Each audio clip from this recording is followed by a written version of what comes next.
Nós está bezig aqui, está passando inscrição, pouco a pouco, pero seguro. Nós está mira cantante, não acompanhar para não compositor, não está pedindo bem assim inscrição. Me vou pensar que já acaba. Segundo os pronósticos, nós está mais ou menos na metade caminho também, que tem um total de 16 grandes acaba inscrever a hoje que está 7 horas da noite. Nós temos ainda 2 horas mais para baixo.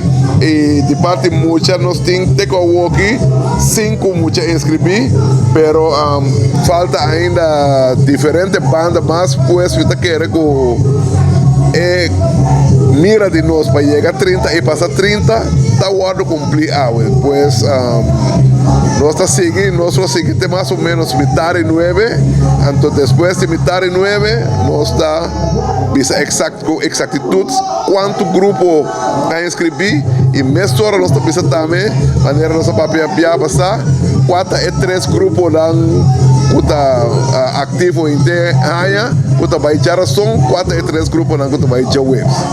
Então para o que está sobrado asmento essa que nós toma lugar dia 27 na estação Antônio Trinidad.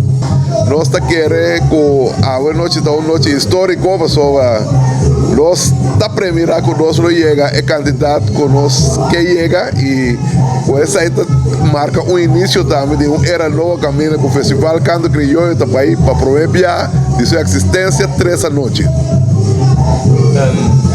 Depois de a noite nós determinar se vai ter alguma noite ou receita.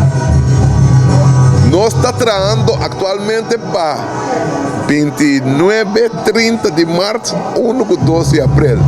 Passou a maneira que a menina clara durante a reunião com a banda, tem pronóstico que nós vamos 30 e nós começamos a trabalhar, já acaba com a mira aí e me está querendo mirando o qual que tem atualmente está passando com nós, não chega a nos meta e essa aí está recorde novo de Canto Criollo, passou de uma noite, sabe que te promete aí com o nosso país, assim é 3 noites.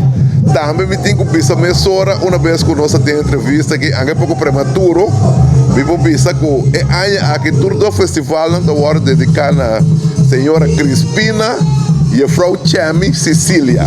Isso aí também está confirmar, não pessoa como está querendo que eu vou ter o nome de Frau Chami, o saco da Rópicos de Cultura, tu ele conhece aqui, é cultural, canta orquídea, pues baluarte seguro de Rincón, nós dedicamos a canto criollo de aqui na Che. Lo que está também está algo histórico, passou da primeira pessoa que está possivelmente tem 4 noites de dedicação na Che.